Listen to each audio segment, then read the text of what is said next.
Hello students, today we'll discuss the assignment number 2 on relation and functions. Okay, so this is your first question. Question is, prove that the relation R in the set of natural numbers n defined by ARB if a square minus 4ab plus 3b square is equal to 0 and ab belongs to natural number is reflexive but not symmetric and not transitive. Okay, so meaning of this is what? You can say, sir, a comma b belongs to your relation, okay, if and only if when a square minus 4ab plus 3b square is equal to 0. Okay, if your ordered pair a comma b belongs to real number, belongs to relation, then that satisfy this particular condition, and if a and b satisfy this particular condition, then ab belongs to your relation. Okay, where ab are what? Ab are natural numbers. Okay, where ab belongs to natural numbers. Now sir, we have to show that relation is reflexive. So for the reflexive relation, we have to show that for every a belongs to natural number, a comma a belongs to my relation. Okay, let's take any natural number. A is what? A is any natural number. Okay, arbitrary. That is what? That is arbitrary natural number.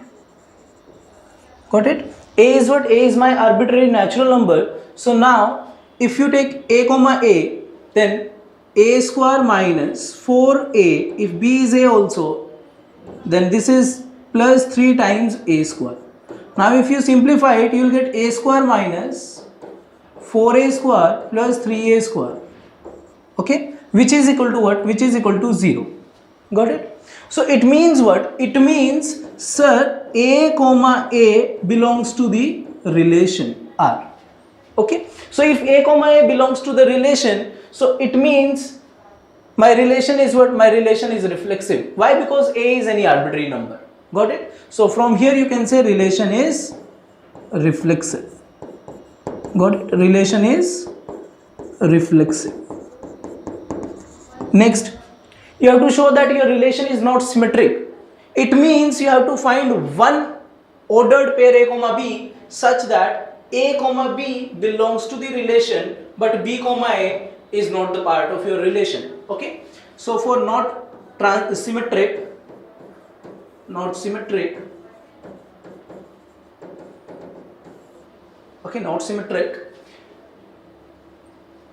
take 3 comma 1. Okay, let's take a is equal to 3 and b is equal to 1. Okay, if you take a is equal to 3, b is equal to 1, then your equation is 3 square minus 4 into 3 into 1 plus 3 into 1 square. So it means this is 9 minus 12 plus 3, which is equal to what? Which is equal to 0. So it means we can say 3 comma 1 belongs to the relation. Okay, 3 comma 1 belongs to the relation. Now check 1 comma 3. Now if a is equal to 1 and b is equal to 3, then a square minus 4ab plus 3 times b square.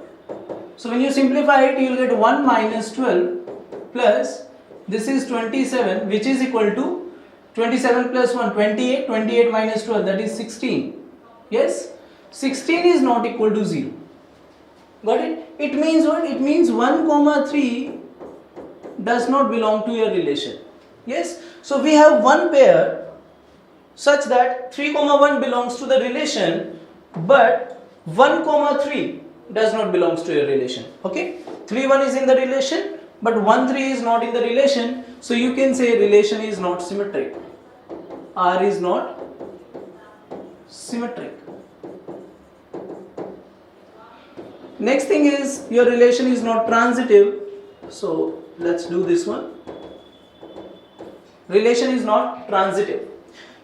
So if your relation is not transitive, so you have to find 3 numbers a, b and c such that a comma b belongs to the relation, b comma c belongs to the relation, but a comma c is not the part of your relation. Okay, so if you take A is equal to 3, B is equal to 1, okay, or let's take A is equal to 9, B is equal to 3 and C is equal to 1.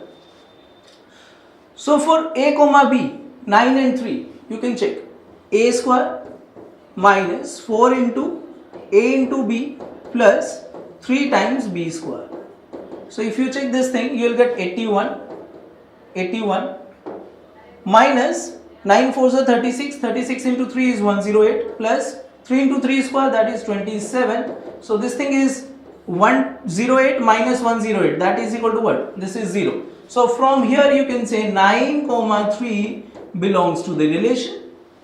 Yes. Now check 3 comma 1. 3 comma 1, we already know from the previous example that 3 comma 1 is what? 3 comma 1 is the part of your relation. So you can directly say that 3 comma 1 also the part of the relation. So now A comma B is here, A, B, and B comma C is here. Now check A comma C. So A is equal to 9 and C is equal to 1. Now check this thing. So A square minus 4 into A into C plus 3 into C square. So if you check this thing, you will get 81 minus 36 plus 3 into 1 square is 3, and clearly this is what? This is a non-zero quantity. Okay, it means you can say 9 comma 1 does not belong to the relation. Okay, 9 comma 3 belongs to relation, 3 comma 1 belongs to relation, but 9 comma 1 does not belong to the relation. So you can say relation is what? Relation is not transitive. Okay, not transitive. So hence proved that your given relation is what? Given relation is reflexive but not symmetric and not transitive. Got it? Okay. Now let's do the next one.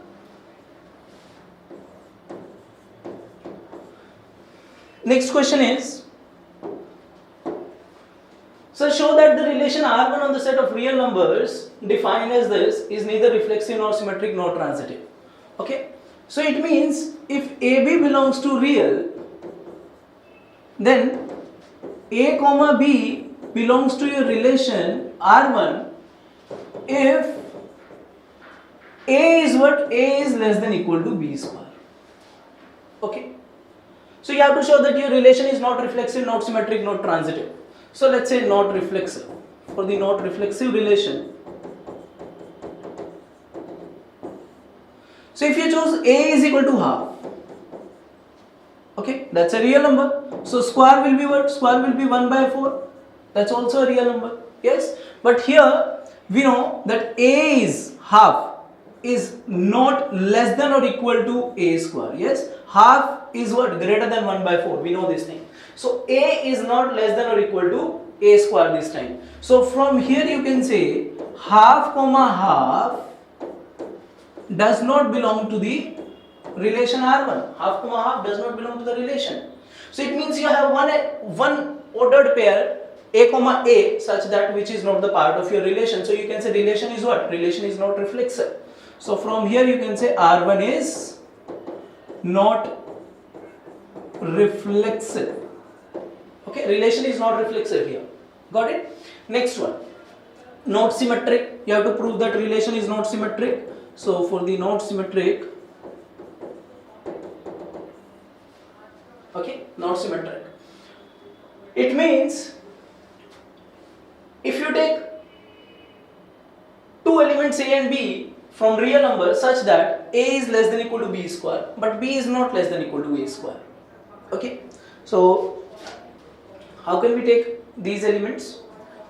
So you can say if you take 1 comma 2, A is equal to 1 and B is equal to 2, both are real numbers.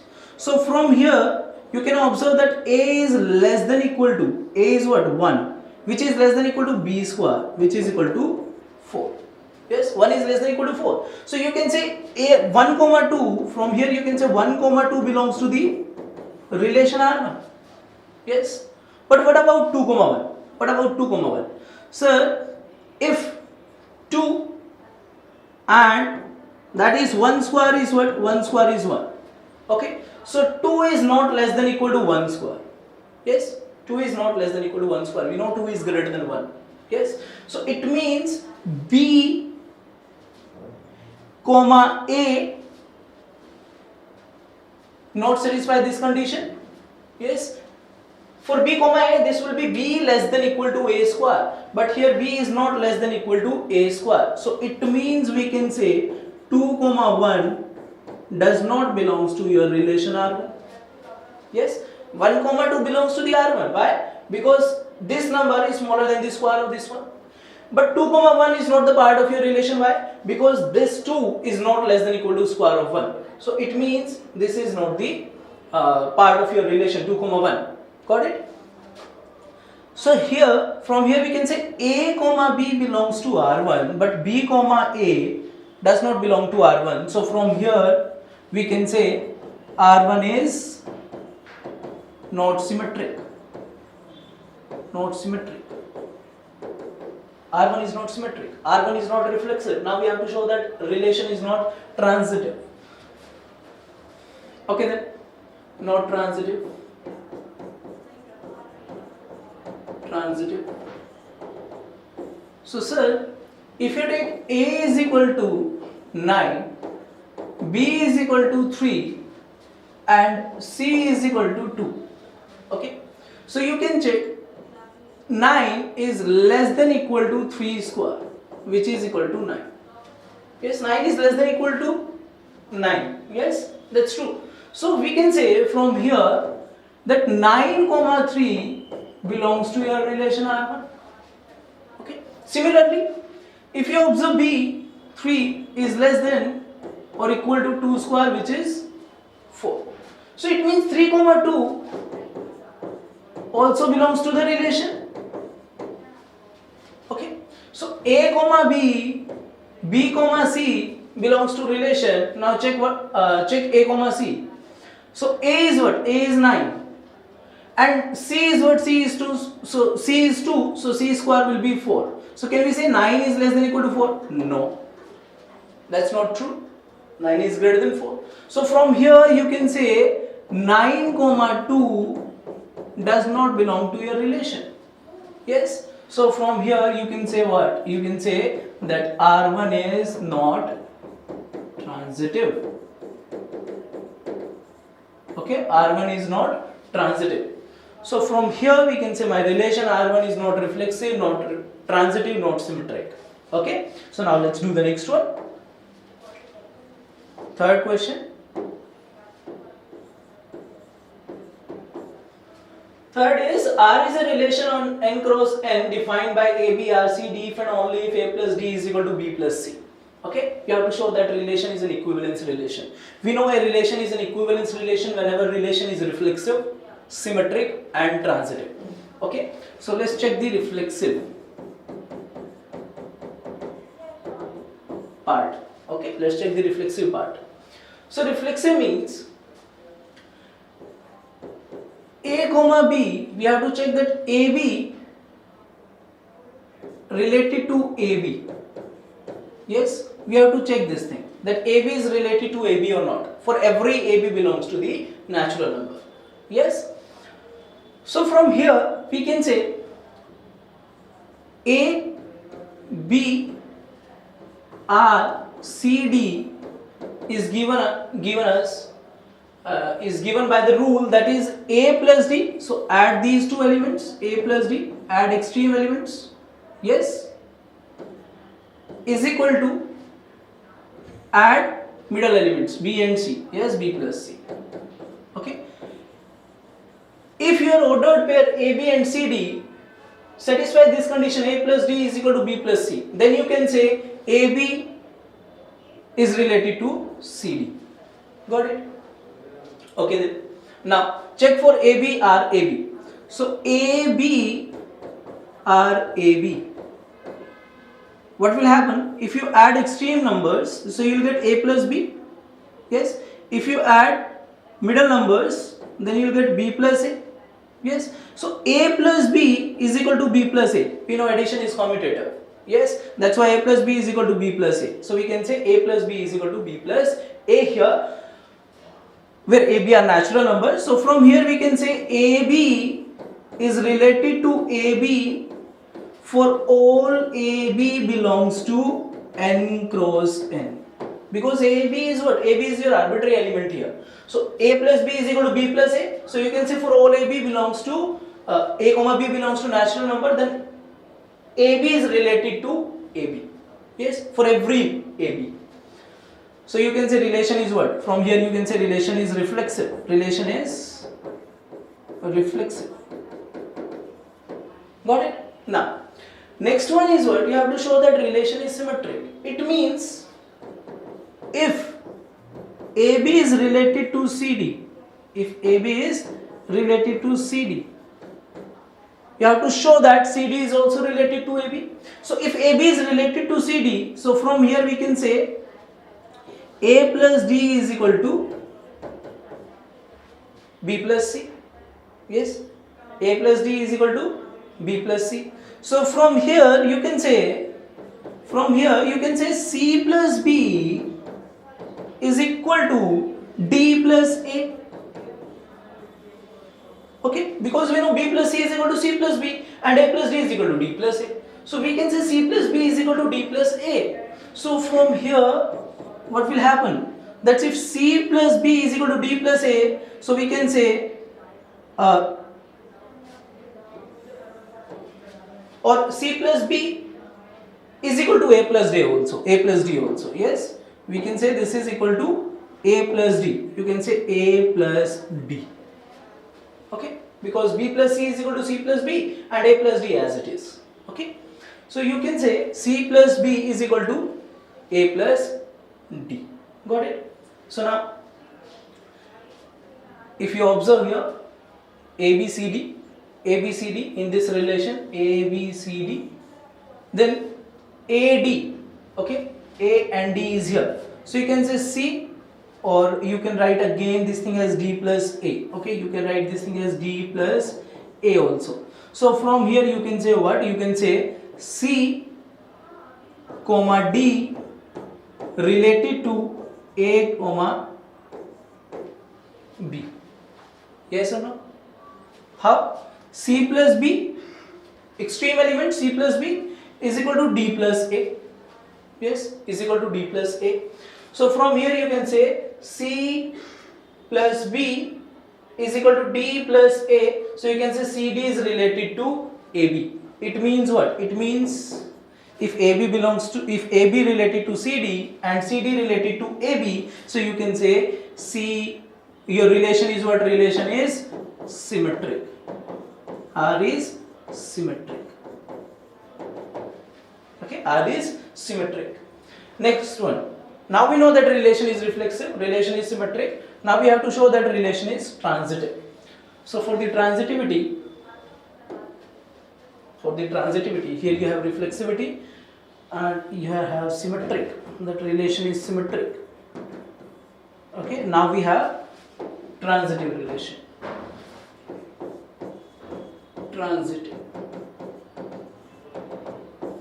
Transitive is what? Transitive is, sir, AB related to CD and CD, let's say, related to CD is related to some EF.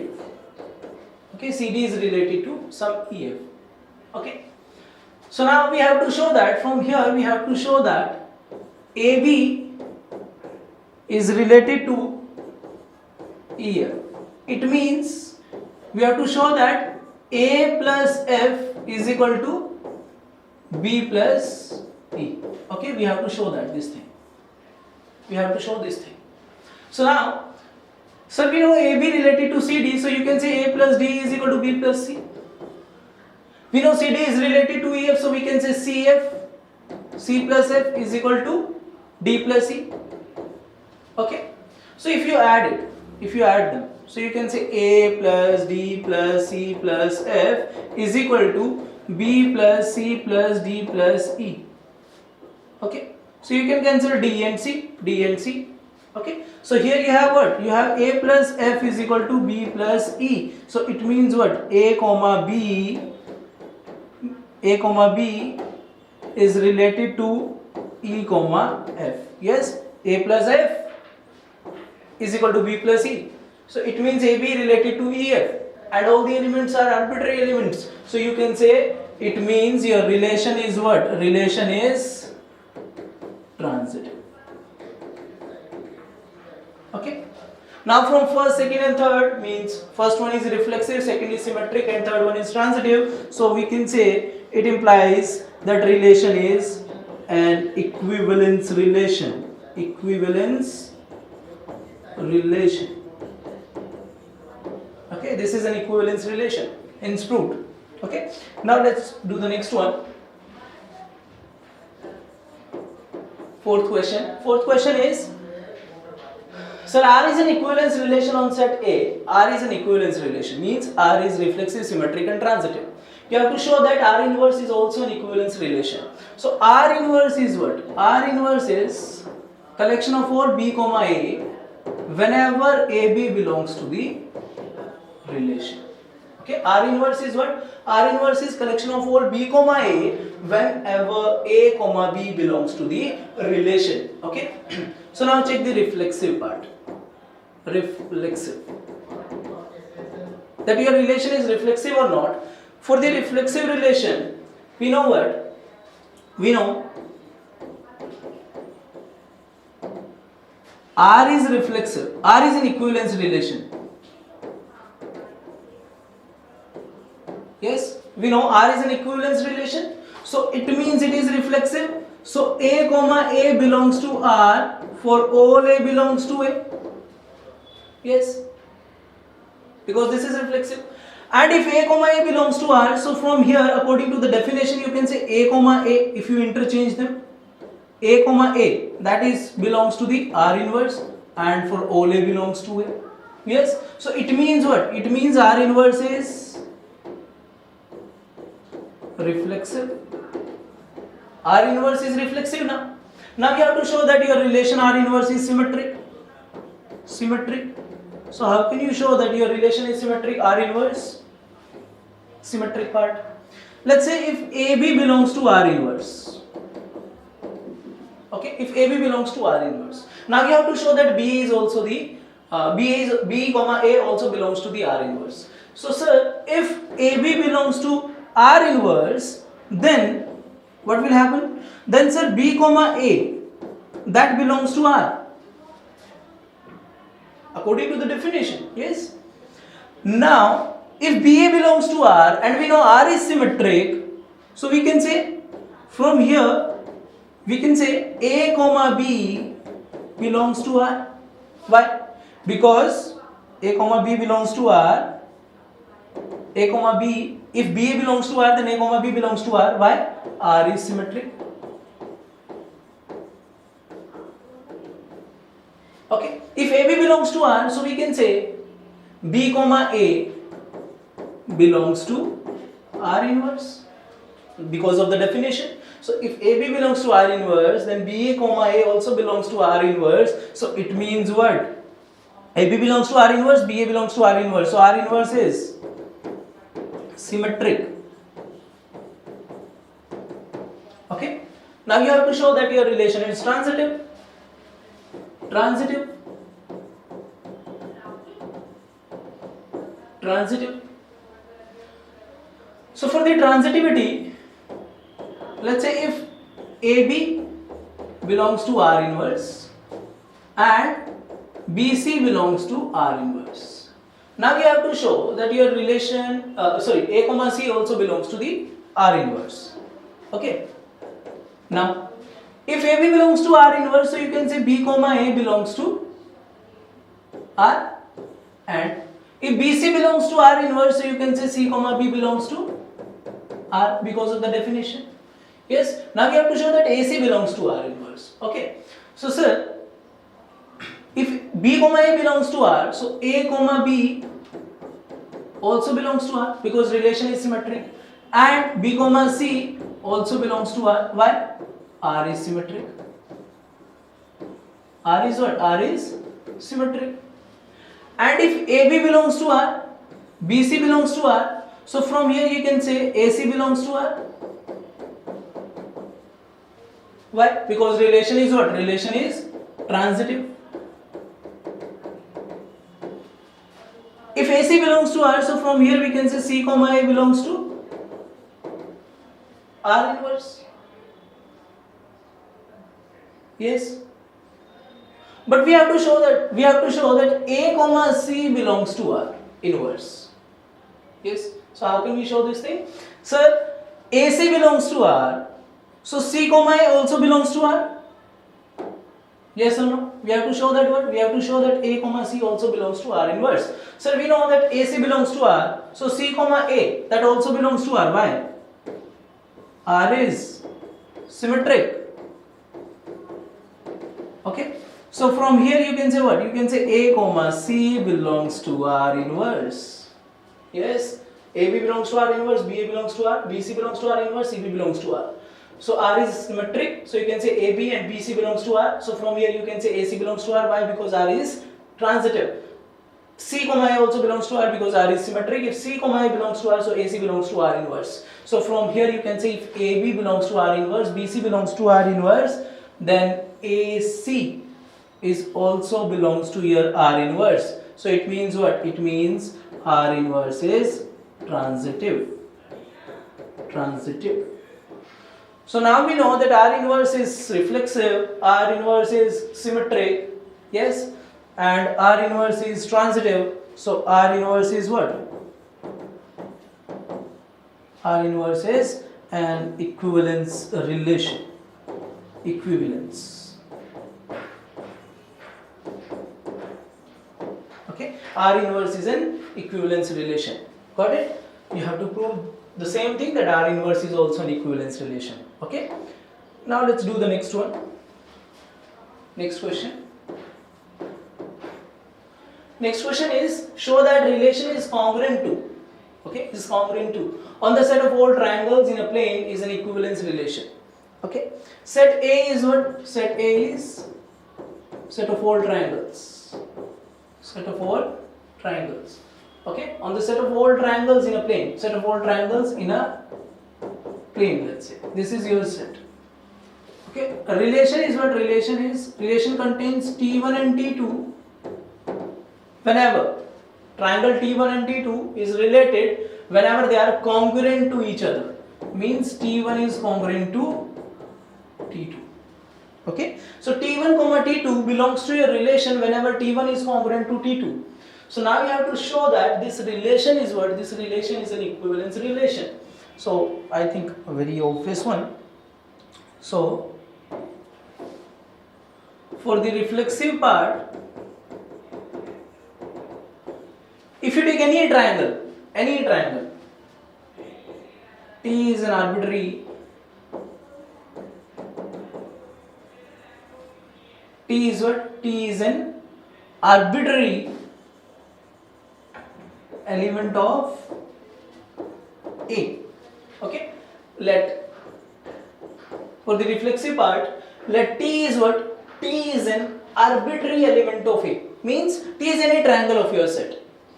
Okay, so we know that T is what? T is congruent to itself. Obvious one. Okay, you can say if you have two same triangles, then they are congruent. Yes, using SAS. So you can say triangle is congruent to itself. Okay, so it means what? It means T comma T belongs to relation for all T belongs to A. Okay, because T is an arbitrary element of your set A and T is congruent to T, so TT belongs to R for all T belongs to A. So it means R is what? R is reflexive. Okay, second one, symmetric. Symmetric is what? Symmetric is if T1, T2 belongs to R. If T1, T2 belongs to relation R, so it means what? It means T1 is congruent to T2. And if T1 and T2 are congruent, then T2 is congruent to T2. Yes?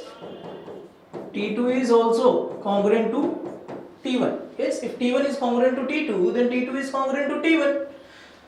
So from here you can say T2 comma T1 belongs to the relation.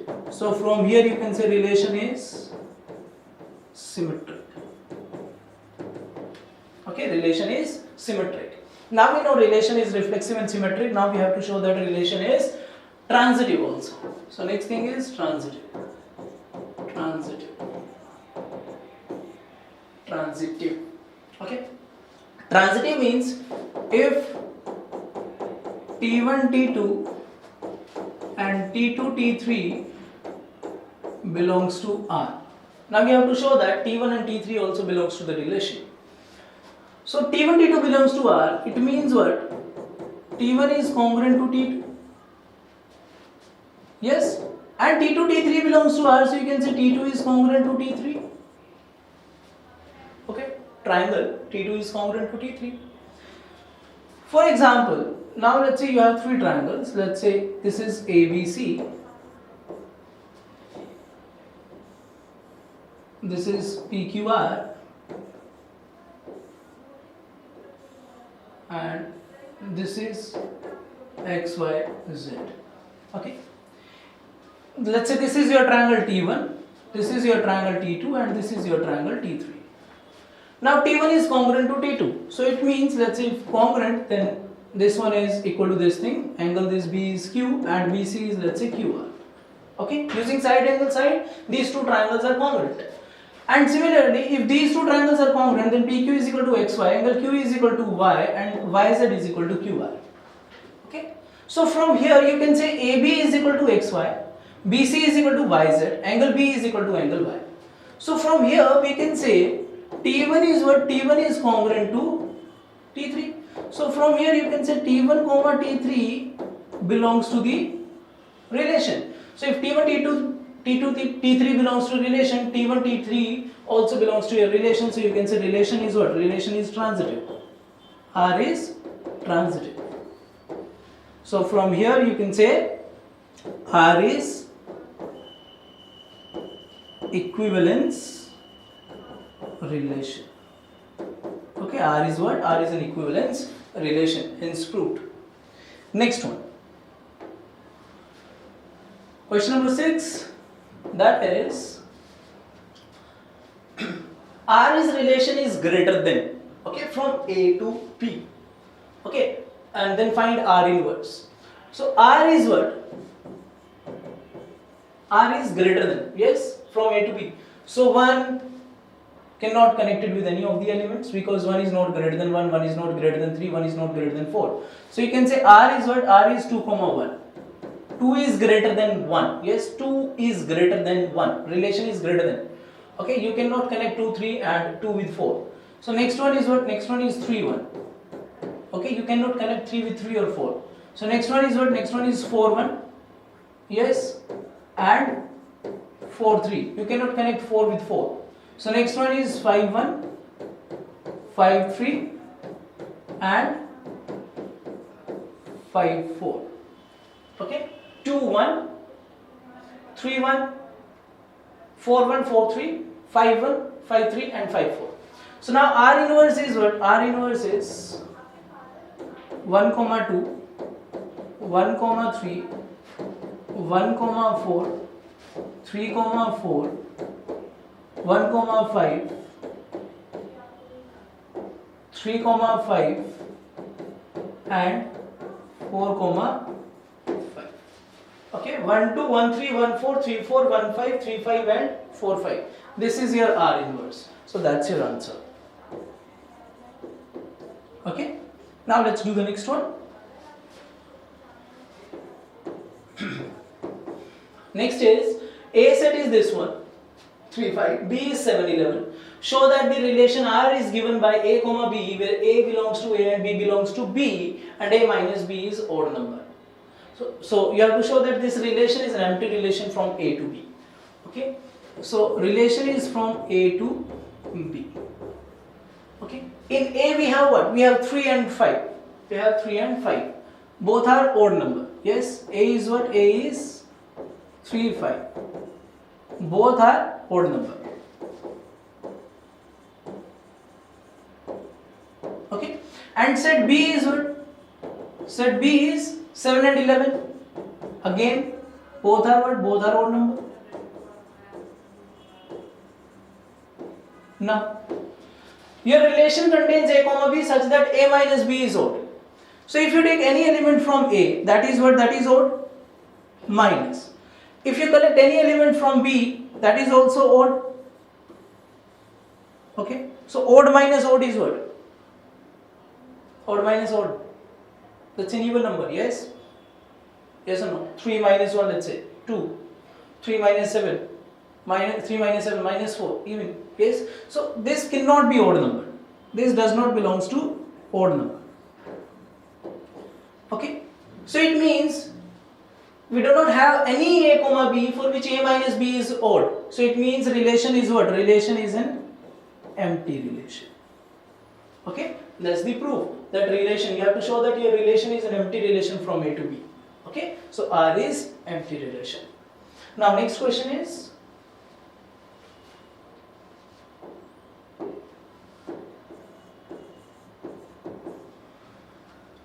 L be the set of all lines in a plane. So L is what? L is set of all lines in a plane. Okay. And R be the relation on L defined as R is what? R is relation such that L1 L2 belongs to the relation. L1 and L2 belongs to the relation such that L1 is perpendicular to L2. L1 is what? L1 is perpendicular to L2. Now we have to show that your relation is not reflexive, not transitive, but your relation is symmetric. So let's check the reflexive part. That your relation is not reflexive. Not reflexive. Okay? Reflexive, not reflexive. So if you choose any line, let's say that is the line in this plane. So let's say this is L1. So L1 cannot be perpendicular to itself. Yes. This line cannot be perpendicular to itself. Yes. So we know that L1 is not perpendicular to L1. If you choose any L1, then L1 is not perpendicular to L1. Got it? So for any L1 belongs to L set. Yes, for any line L1 belongs to your set of lines. If you choose any L1, then L1 is not perpendicular to itself. L1 is not perpendicular to itself, L1. So it means what? If this is not perpendicular to itself, so we can say L1 comma L1 does not belongs to your relation. Yes, so it means relation is not reflexive. Okay, next one. Relation is symmetric or not? You have to prove that your relation is symmetric. So if L1 L2 belongs to R, if L1 L2 belongs to R, so it means what? L1 L2 belongs to R means L1 is perpendicular to L2. So from here you can say L1 is perpendicular to L2. And if you choose two lines, let's say this is L1 and another line which is perpendicular to this line, L2. So we can say L2 is what? L2 is perpendicular to L1. So from here you can say L2 is perpendicular to L1. And if L2 is perpendicular to L1, so you can say L2 comma L1 belongs to the relation. So hence L1 L2 belongs to R implies L2 L1 also belongs to R. So it means relation is symmetric. Okay, next one, transitive.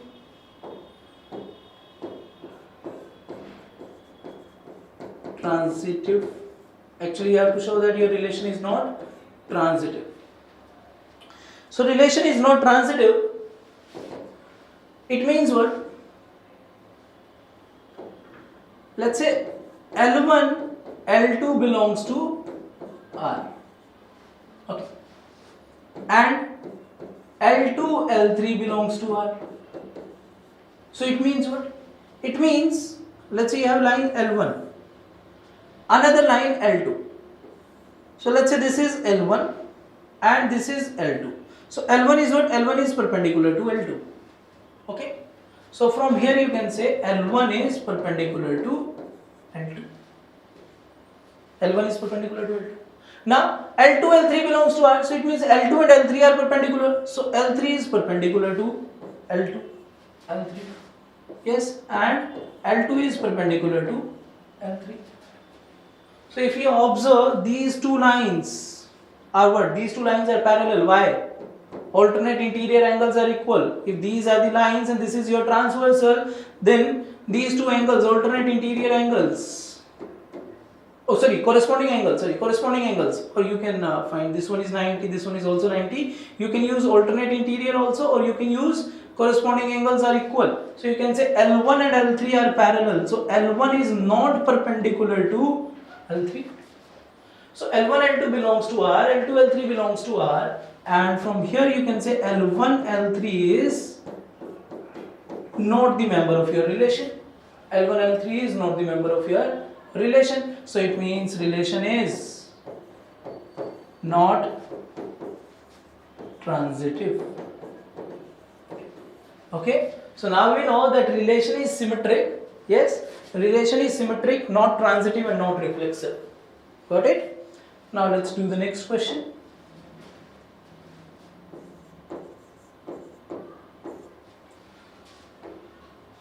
So your solution is, next question is,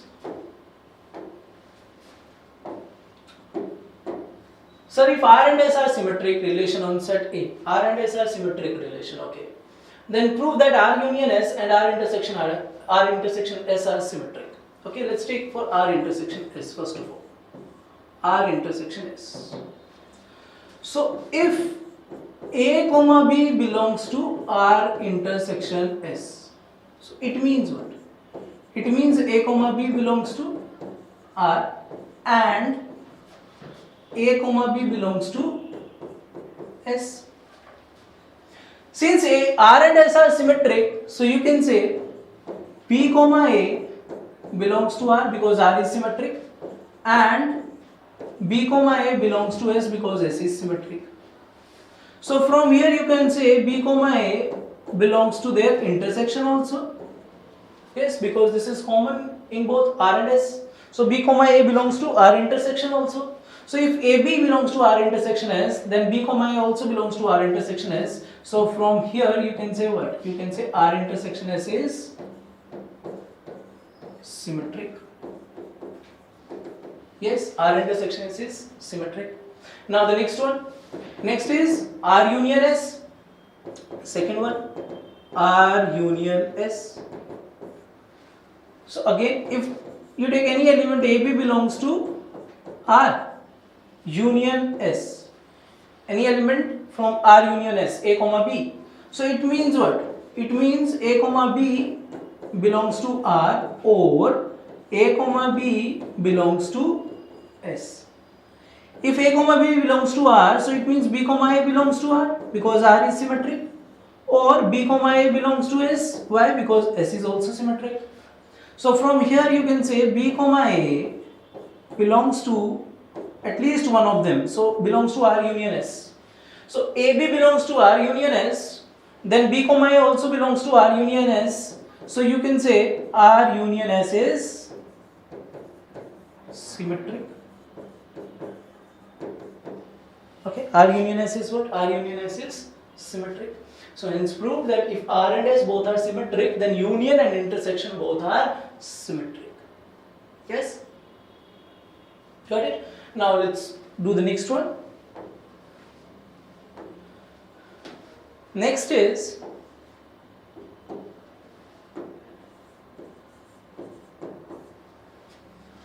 prove that the relation of congruency is an equivalence relation on the set of all integers. Let's say n is a fixed integer, n. Okay, fixed integer.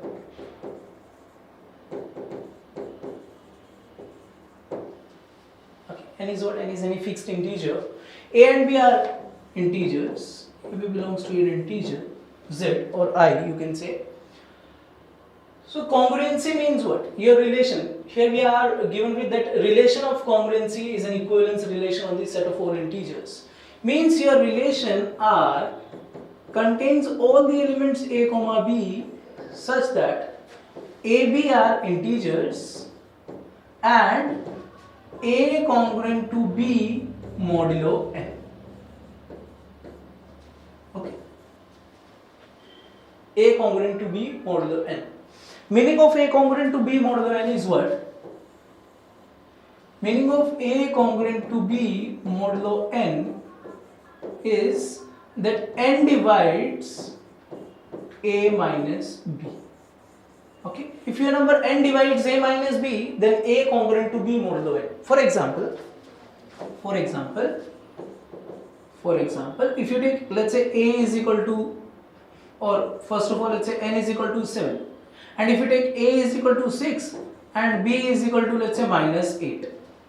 So now A minus B is what? A minus B is A minus minus 8, which is A is equal to here.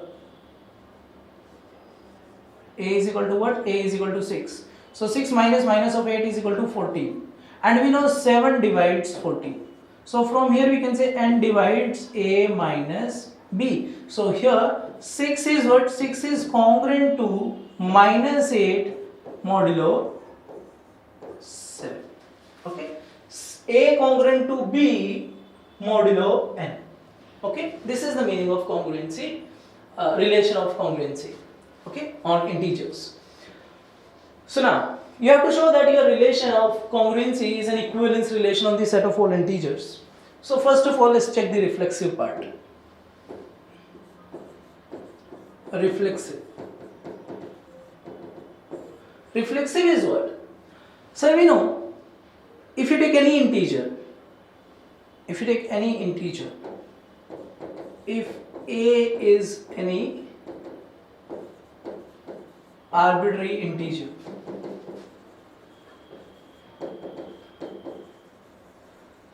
okay, for the reflexive part, if A is any arbitrary integer, then A minus A, n divides, this means what? N divides, okay, n divides A minus A. Why? Because we know n divides 0, yes or no? Because 0 is divisible by any integer, any non-zero integer, yes? Fixed non-zero integer, let's say. Okay, so we know 0 is divisible by any non-zero integer, 0 divided by 2, yes, 2 divides 0 you can say, yes, 3 divides 0, so n divides 0 and 0 can be written as A minus A, so n divides A minus A. If n divides A minus A, it means what? It means A congruent to A modulo n. Is A congruent to A modulo n? If A congruent to A modulo n, then A comma A where? A comma A belongs to your relation R. So if A comma A belongs to the relation and A is what? A is arbitrary element. So you can say A comma A belongs to relation for all A belongs to Z. So it means relation is what? Relation is reflexive. R is reflexive. Yes? Second one, symmetric. Symmetric. Symmetric is what? If A comma B belongs to the relation. If A comma B belongs to relation, it means what? A congruent to B modulo n. It means what? It means n divides A minus B. Yes? N divides A minus B. It means what? If n divides A minus B, it means what?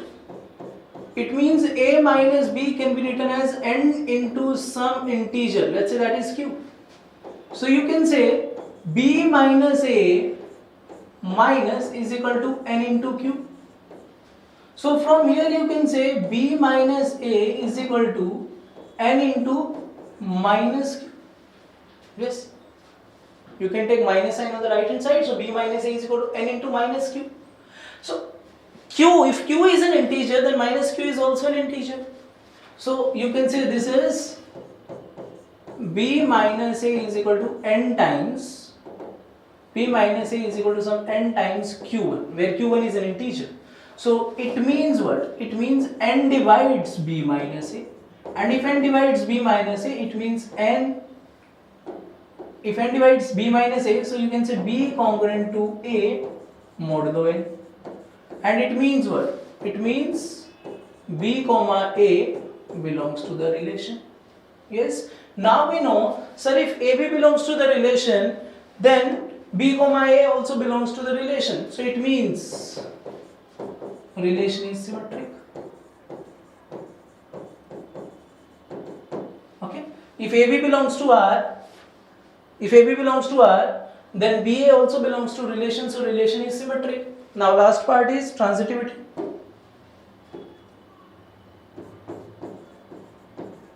Transitive. So transitive is what? If AB belongs to R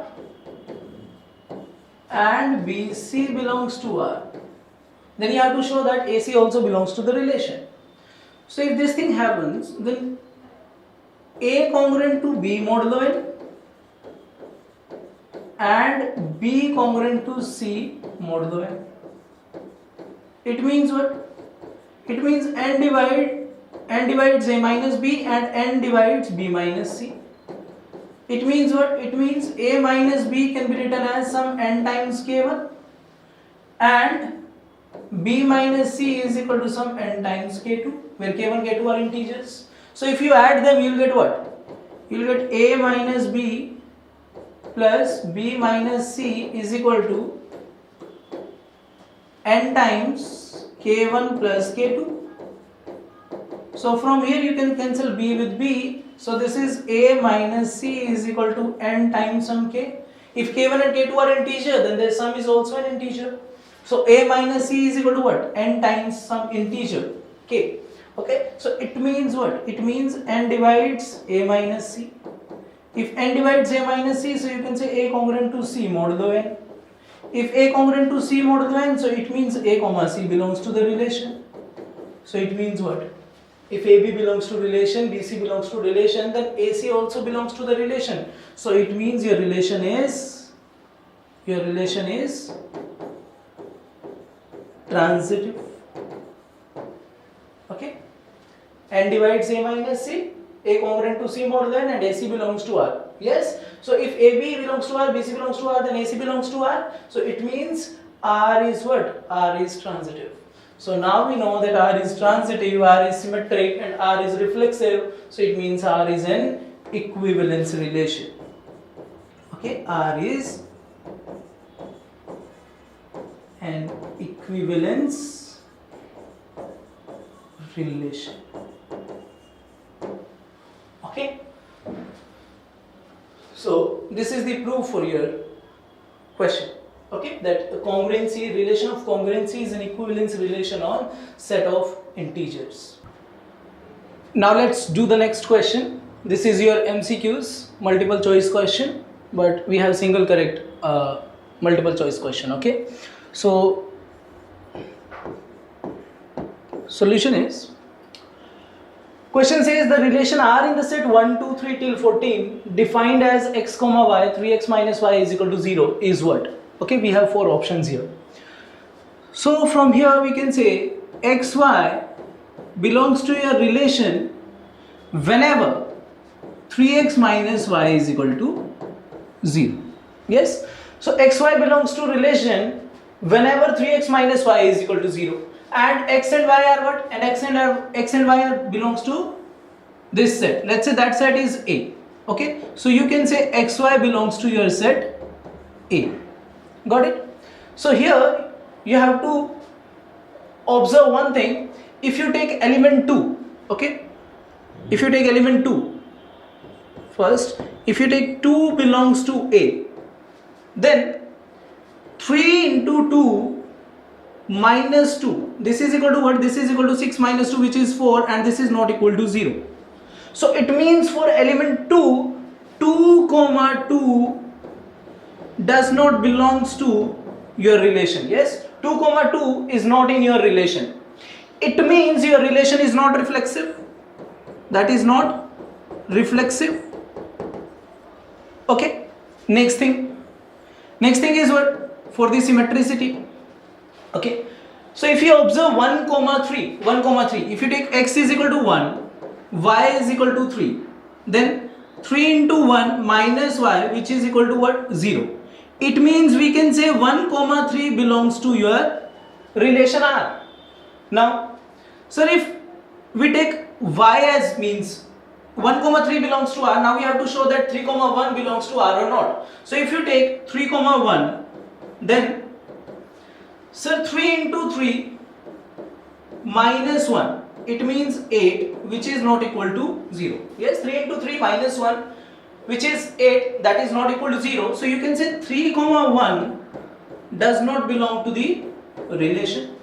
So from here we can say 1 3 belongs to the relation, but 3 1 is not the member of your relation. So it means A comma B belongs to R, but B comma A does not belong to R. For every A, B belongs to your set A. So you can say R is not symmetric. R is not symmetric. Okay, R is not symmetric. Now R is not reflexive and R is not symmetric. So your A is not the correct one. Similarly, C is not the correct option. Now we have two things, either transitive or none of these. So for the transitive one, if you check,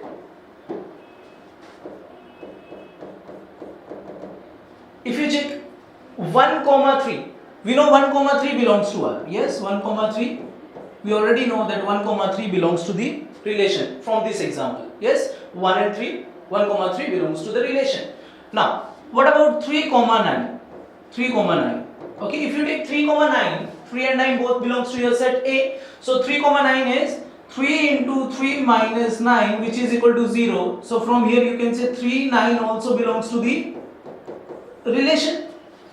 So AB belongs to relation, AB belongs to relation, BC belongs to relation. So now what about A comma C? So A is what? C is 9. So let's check 1 comma 9. So if you put x as 1, so 3 into 1 minus y is equal to 9. So this thing is minus 6, which is not equal to 0. So from here you can say 1 comma 9 is not the member of your relation. Okay, so we can say AB belongs to the relation, BC belongs to the relation, but A comma C does not belongs to your relation. Okay, 1 comma 3, very simple one. 3 minus 3 is 0. Similarly 3 comma 9, simple. 9 minus 9 is 0. So that belongs to your relation. But what about 1 comma 9? 1 comma 9, 3 minus 9, which is minus 6. So 1 comma 9 does not belongs to your relation. So AB belongs to relation, BC belongs to relation, does not imply that AC also belongs to your relation. So you can say relation is what? Relation is not transitive. Not transitive. Okay, R is not transitive. So R is not transitive. So your correct option is what? None of these. Got it? Now let's do the next one.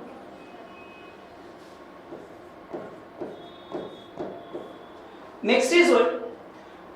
A is equal to collection of all integers 0 to 10 and a relation R is defined as A comma B, AB belongs to A such that mod of A minus B is divisible by 3. You have to find the equivalence class of 2. So what is the meaning of equivalence class of 2? So equivalence class of 2, this is equal to what? This is collection of all x such that x belongs to your set, that is what? A set, and x is related to A, means here A is what? A is your 2. Okay, so if you generalize the concept of equivalence class, so equivalence class of any element A, okay, equivalence class of any element A is what? This is collection of all x such that x belongs to your set A and x is related to A with the given relation. Okay, if I say A is your set, and R is the equivalence relation on that set, okay, A is the set and R is equivalence relation on that set, then equivalence class of any element A is equal to what? Collection of all the elements of your set such that x related to your element A with that relation. Okay, so similarly here, equivalence class of 2 means collection of all the x belongs to A such that x is related to 2 with the relation R. So relation R is what?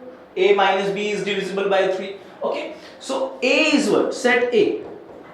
Set A, collection of all integers 0 to 10. So that is 0, 1, 2, 3, 4, 5, 6, 7, 8, 9 and 10. So equivalence class of 2 is what? Equivalence class of 2 is collection of all x such that x belongs to A and mod of x minus 2. Mod of x minus 2 is divisible by 3.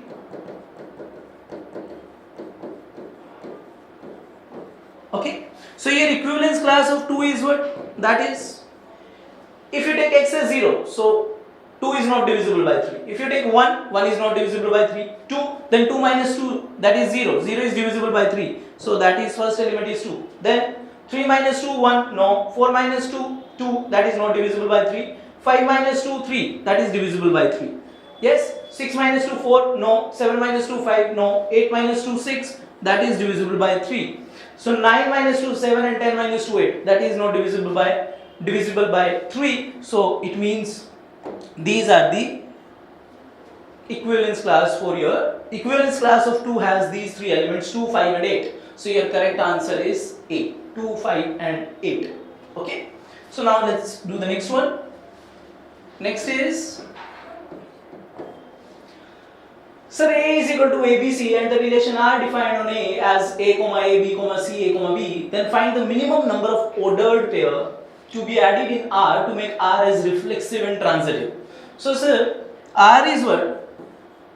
Relation is, till now relation is A, B, C and A, B. Yes? You want to add some elements in this to make your relation reflexive and transitive. Yes? So relation is reflexive when A, belongs to your relation for every A belongs to your set. So set A contains A, B and C. So A must be in your relation. B, B must be in your relation. So you have to add one element B, B. Similarly, you have to add C, C here. Yes. Now my relation is reflexive. We have A, belongs to my relation for all element belongs to the set. Okay. Now, next thing is you have to make your relation transitive also. So for the transitivity, sir, we have A, B, C. Okay, we have A, B and B, C. So if relation is transitive, then A, C must be in the relation. Yes. So you have to add A, C also. Okay, you have to add A, C also in your relation. Okay.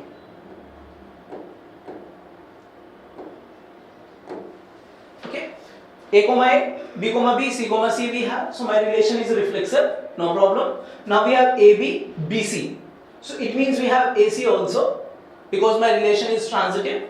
Now, sir, we have BC and CC. So we have BC here. Yes, BC here. Again AB, BC, we have AC. So now we have AC and then CC. So we have AC also. Okay. So now this relation is what? This relation is reflexive and transitive. Okay. So minimum number of ordered pairs to be added in R. How many pairs we have? So 3 pairs. Okay. How many pairs we have? So 3 pairs we have.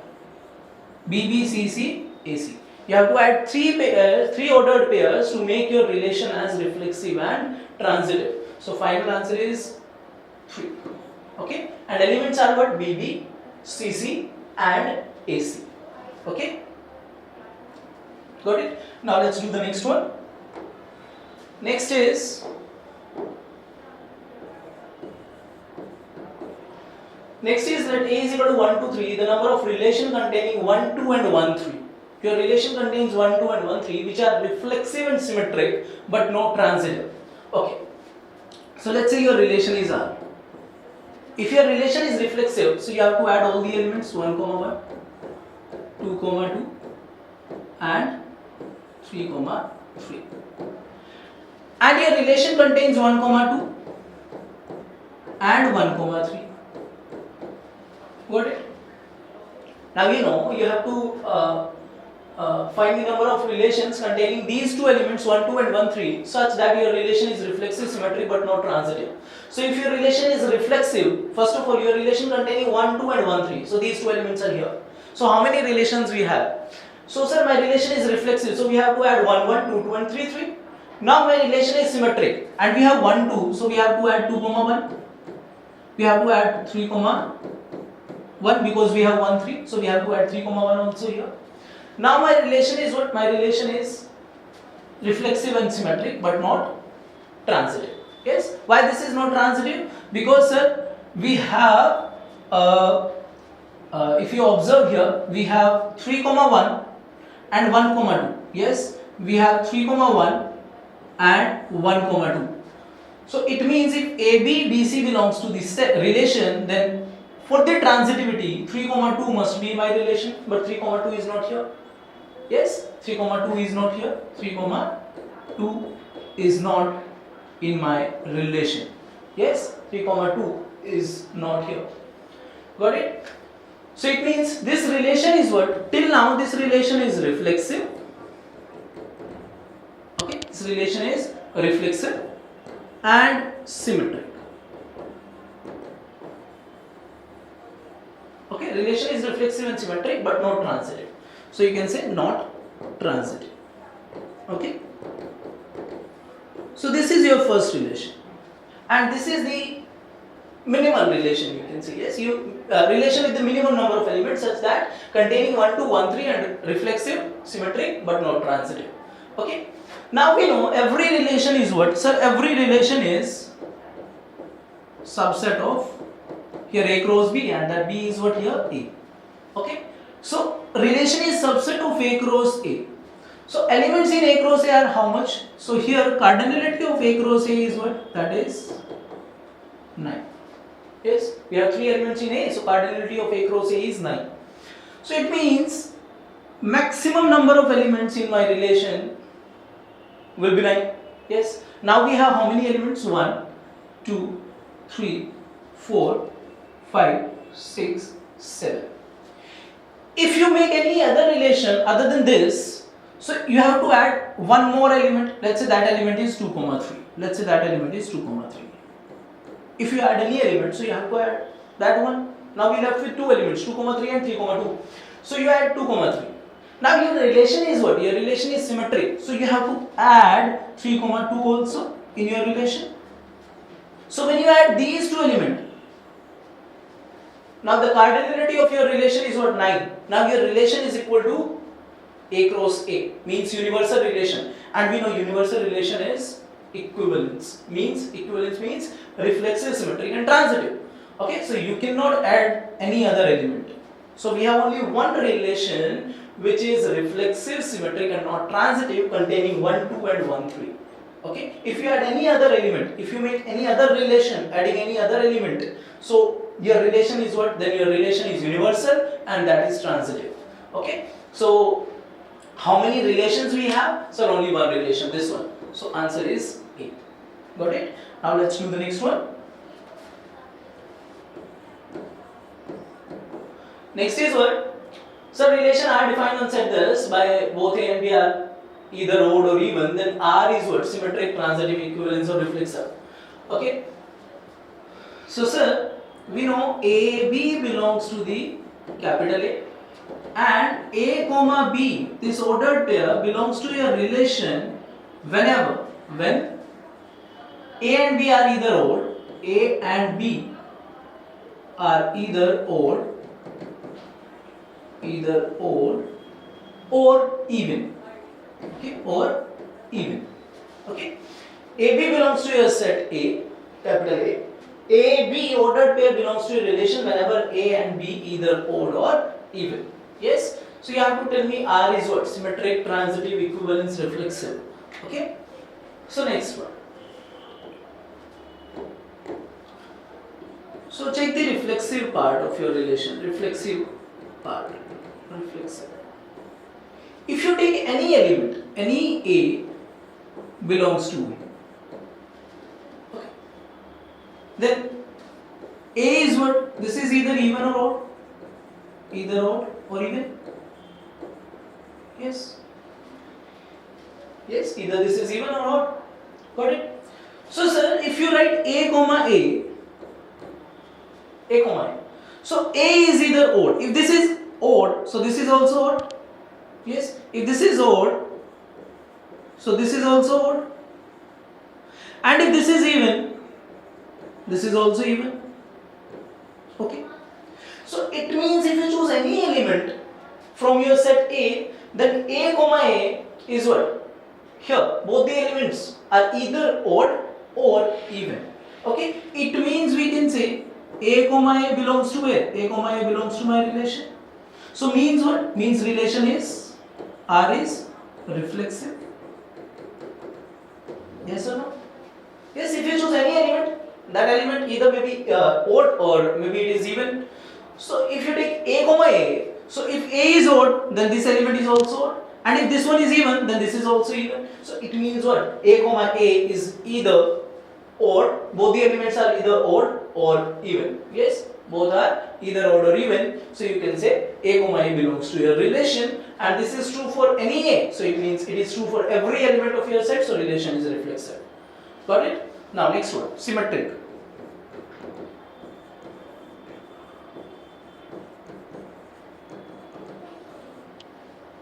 If AB belongs to the relation, if AB belongs to the relation, then what will happen?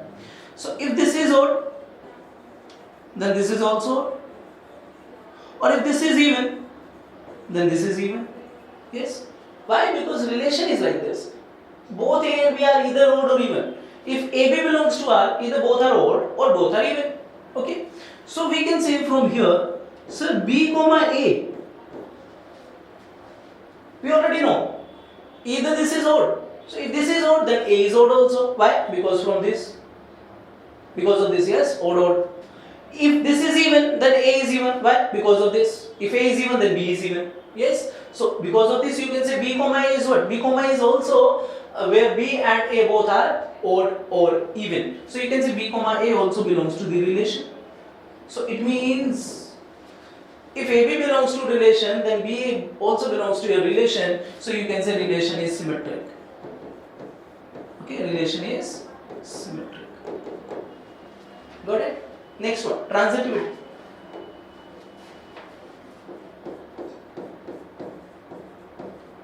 Transitive. Relation is transitive or not? Let's discuss this one. If AB belongs to your relation and BC belongs to your relation. Okay.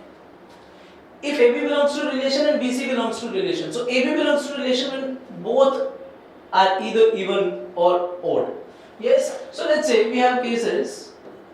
If this is odd, then B must be odd. And if B is odd and BC belongs to your relation, so C must be what? C must be odd. Yes or no? Because AB belongs to the relation whenever both are odd or even. So if A odd, then B must be odd because this belongs to the relation. If B is odd, then C must be odd because BC belongs to the relation. So from here you can say A odd and C odd. Okay. Now the second case is if A is even, B is what? B is also even because belongs to the relation. If B is even, then C is also even. Why? Because BC belongs to the relation. So we can say here if A is even, then C is also even. So we can say AC is what? AC belongs to the relation. Why? Because both are either odd or even. So AC belongs to your relation. So if AC belongs to the relation, so we can say AB belongs to relation and BC belongs to relation, then AC also belongs to a relation. So R is transitive. Okay.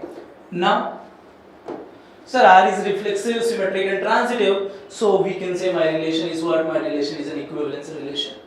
Okay. Now you can say, sir, we can take symmetric, transitive and reflexive also. No. If your question is single correct one, so you have to choose most appropriate option. And if it is multi-correct, means more than one correct, then you can take all of these A, B, C and D. Okay. So here it is single correct. So you have to choose most appropriate answer, that is equivalence relation. Got it? Now let's do the next one.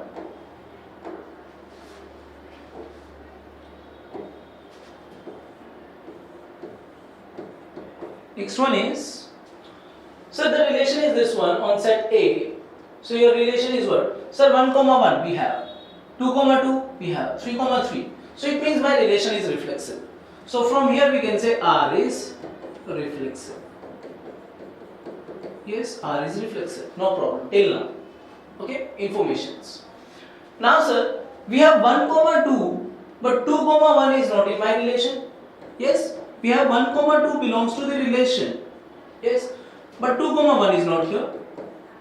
But 2, 1 does not belongs to your relation. 1, 2 here, 2, 1 is not here. So it means relation is not symmetric. Not symmetric. So if you observe, we have option reflexive but not symmetric. So that is the correct one, A. Okay. Now let's do the next one.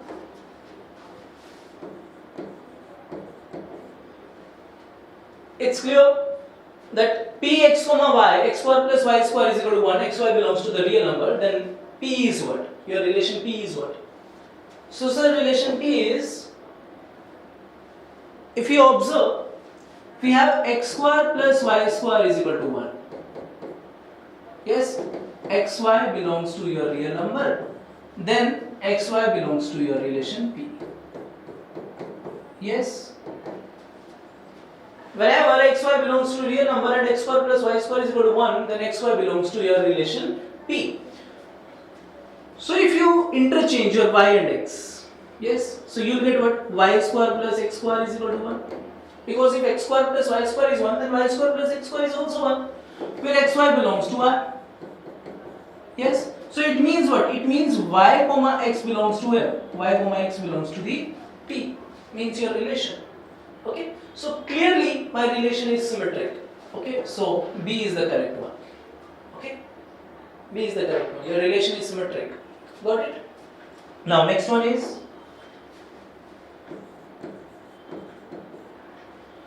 R be an equivalence relation on a finite set A having n elements. R is an equivalence relation and set A having n elements. Let's say this is your set A. A1, A2, A3 and An. And R is some relation, and this is what? This is an equivalence relation. This is equivalence relation. If this is equivalence relation, it means it must be reflexive, symmetric and transitive. If it is reflexive, so A1 comma A1 belongs to your relation, A2 comma A2 belongs to your relation, and An comma An must belongs to your relation. Yes, this is the, you can say, minimum number of elements in your relation. Yes, that is reflexive. For the reflexive one, you have to add all these elements. Okay, and if your relation is, we are given with equivalence on finite set having n elements, so the number of ordered pair in R is what? If you now observe the options, less than n? No. If your relation contains less than n elements, then you definitely missed at least one of them, either A11, A22 or something else. Okay, so this is not the correct one. Less than or equal to n? No. Greater than or equal to n? Yes. Greater than or equal to n. Why? Because minimum number of element must be in your relation for the equivalence relation is n here. For this is for what? This is for the reflexive property. Reflexive. Okay. So your relation contains at least n elements for the equivalence relation if your set having n elements. Okay. So you can say greater than or equal to n is the correct option. Got it? Now let's do the next one.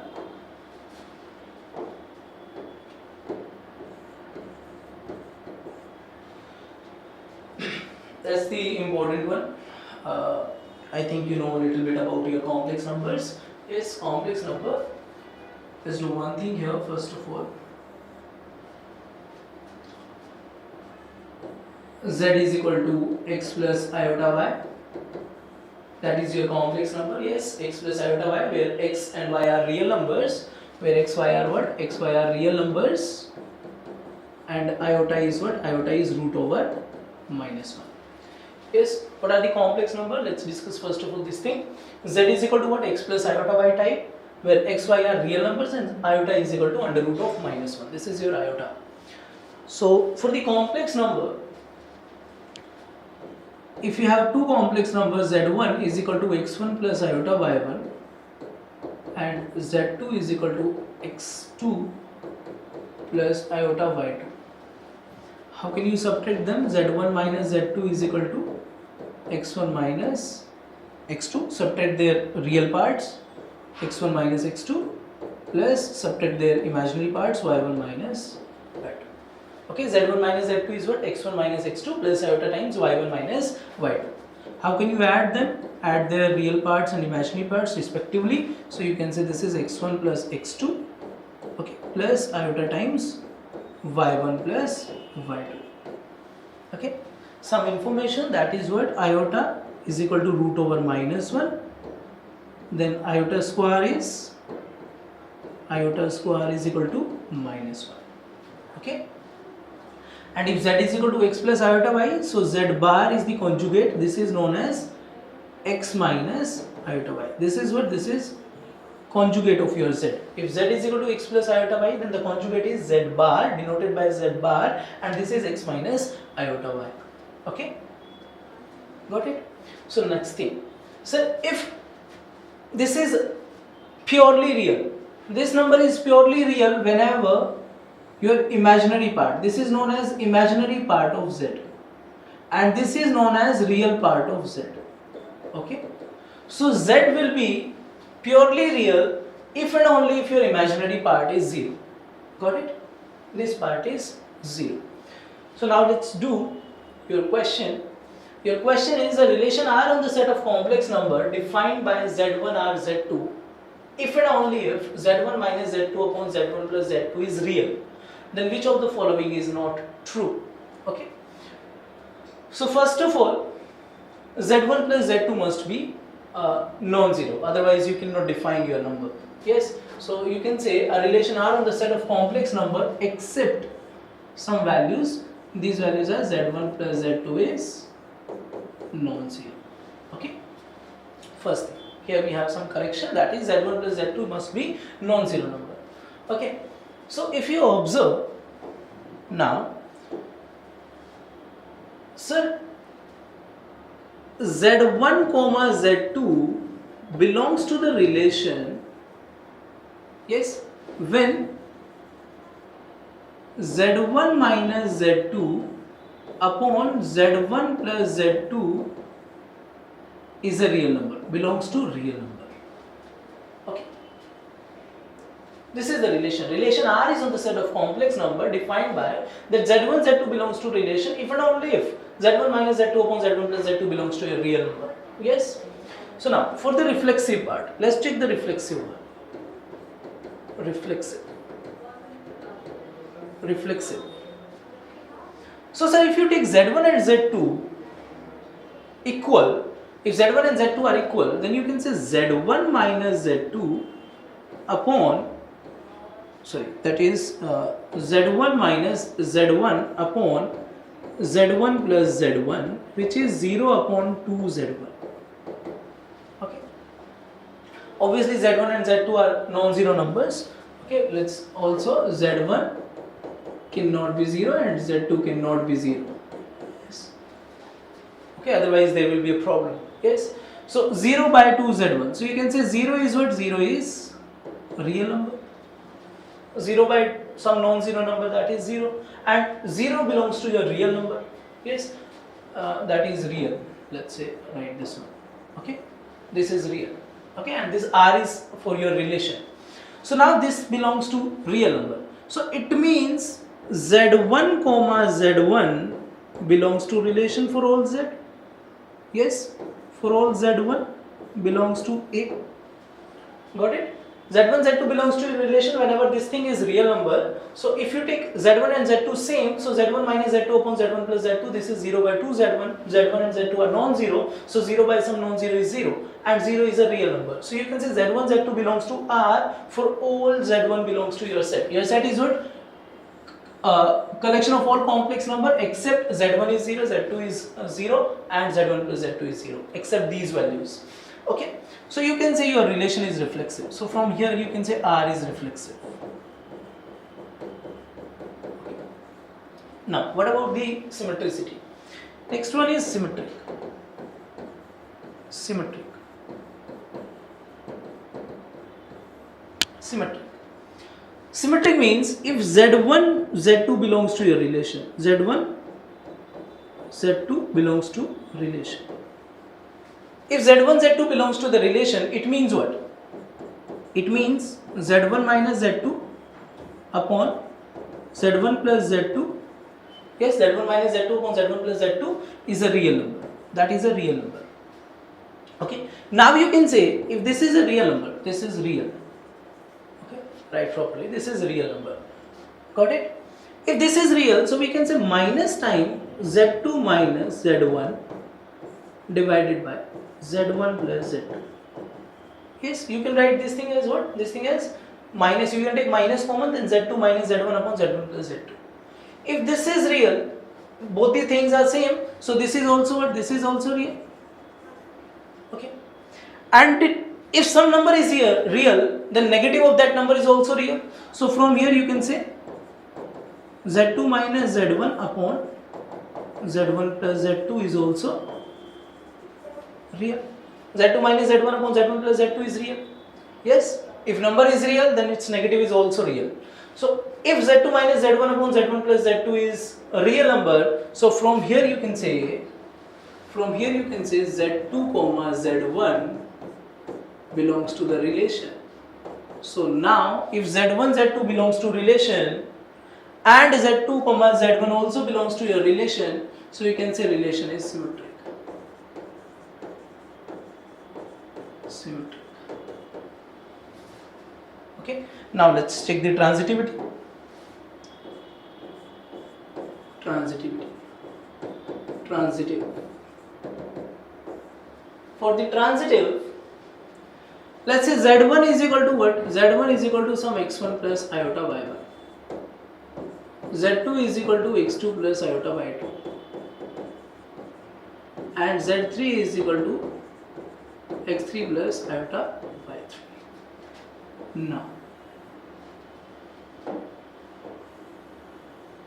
Now, so Z1 minus Z2 upon Z1 plus Z2. Okay, we know that for the transitivity, if Z1 comma Z2, if Z1 comma Z2 belongs to a relation, Z2 comma Z3 belongs to the relation, then what will happen? If Z1 Z2 belongs to the relation, then Z1 minus Z2 upon Z1 plus Z2 is a real number. Yes, it means this is x1 minus x2 plus iota times y1 minus y2 divided by x1 plus x2 plus iota times y1 plus y2. Got it? This is a real number. If this is a real number, now multiply with the conjugate of the denominator. If you multiply with the conjugate of the denominator, then this is x1 plus x2, okay, minus iota times y1 plus y2 and divided by same number x1 plus x2 plus, sorry, not plus, that's minus iota times y1 plus y2. Okay, just multiply your numerator and denominator with the conjugate of your denominator. So if you multiply it, you will get what? Multiply your numerator just like your binomials. Yes, that is x1 minus x2 into x1 plus x2, okay, minus iota times x1 minus x2 into y1 plus y2, yes, plus iota times y1 minus y2 into x1 plus x2, okay, and minus iota square into y1 minus y2 into y1 plus y2, okay, whole divided by this is a plus b and this is a minus b.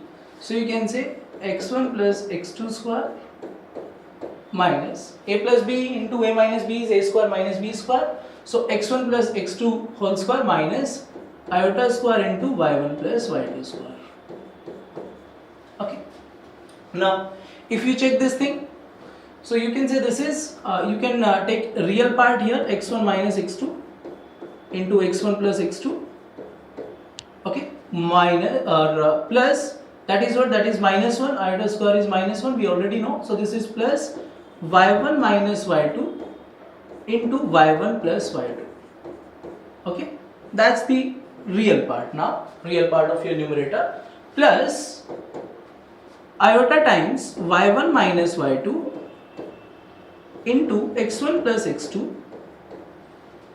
minus, you can take iota common here, that is minus x1 minus x2 into y1 plus y2, okay, this is your imaginary part of numerator. Now divided by this thing is what, x1 plus x2 whole square, okay, plus y1 plus y2 whole square. Got it? Now we know that this number is a real number. If this number is a real number, then imaginary part must be 0. And what is the imaginary part? So this is your imaginary part. If this thing is 0, then clearly this one is a real number. This one is also a real number because x1, x2, y1, y2 all are real. Yes. So we can say real upon real, that is obviously non-zero. So real upon real is what? Real upon non-zero real is a real number. So we can say if this thing is real, so this imaginary part must be 0. So you can say y1 minus y2 into x1 plus x2 minus x1 minus x2 into y1 plus y2 must be 0. Yes.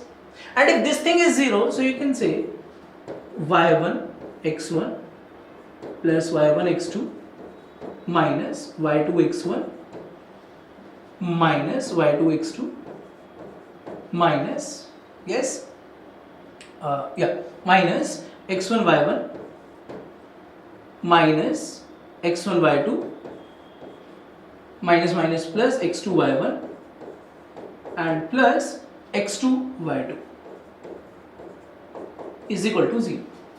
Now we cancel some factors from here. These are some terms from here, that is y2 x2 minus y2 x2 plus, next one is x1 y1 plus x1 y1 minus, okay, and next one is nothing. Yes.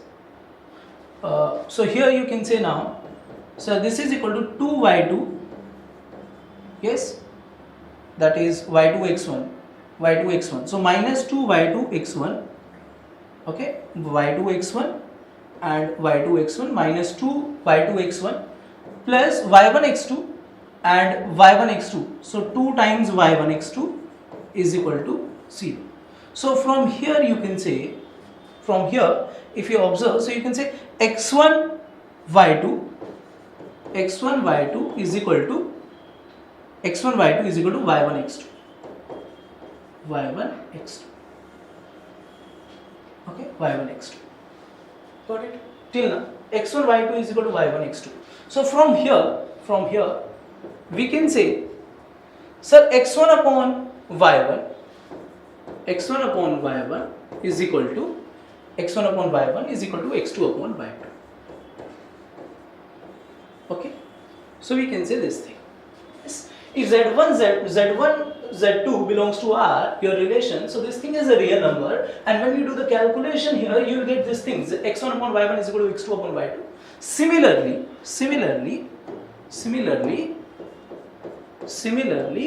if z2 z3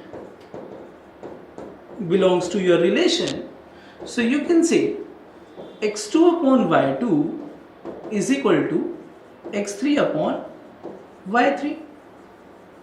Okay, and from these two relation you can say x1 upon y1 is equal to x3 upon y3, and from here you can say x1 upon y1 is equal to x3 upon y3. You can say z1 comma z3 belongs to the relation. Yes, you can proceed each step in backward direction and you will get z1 z3 belongs to your relation. Yes, z1 z2 belongs to relation. It means this, we have x1 upon y1 is equal to x2 upon y2. z2 z3 belongs to relation, means we have this thing.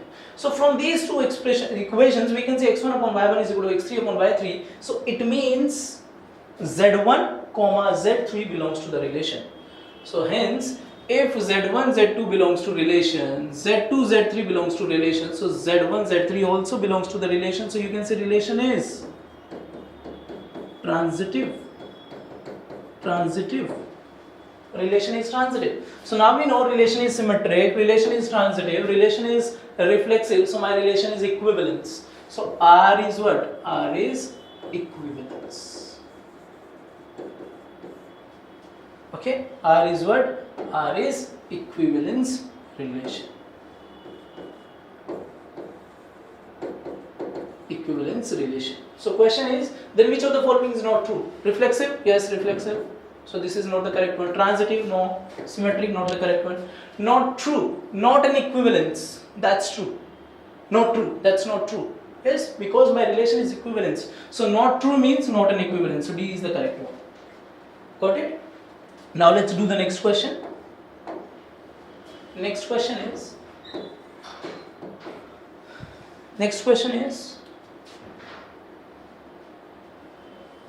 let R be the relation on the set of all numbers defined by A or B if and only if A minus B less than equal to 1, then R is what?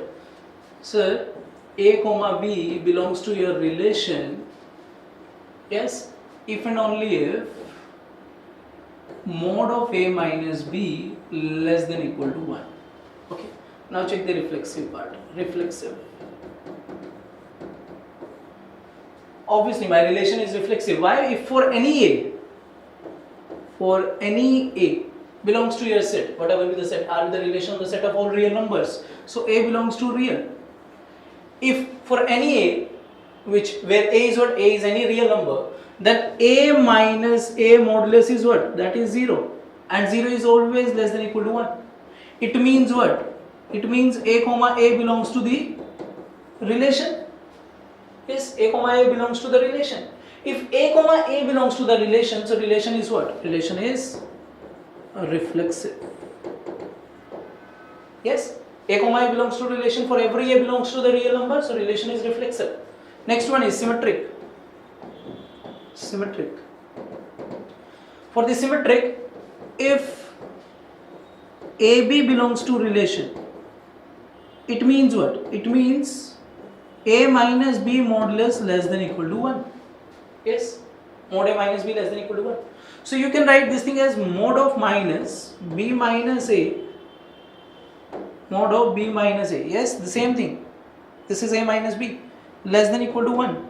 So from here you can say mod of minus 1 into mod of B minus A less than equal to 1. Mod of minus 1 is 1. So you can say B minus A mod less than equal to 1. So from here you can say B comma A belongs to your relation. Yes, so relation is symmetric. Symmetric. Relation is symmetric. Yes. So AB belongs to R, it means this thing. So if you observe, you can take minus common, and we know mod of xy. Mod of xy is equal to what? Mod of x into mod of y. This is the property of your modulus. Okay, mod of xy is equal to mod x into mod y. So you can use the property here, mod x into mod y, which is less than equal to 1, and mod of minus 1 is 1, so B minus A less than equal to 1. So B comma A belongs to R, that R is symmetric.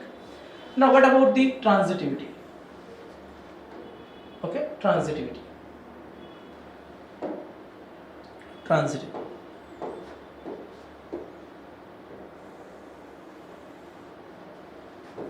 Transitive.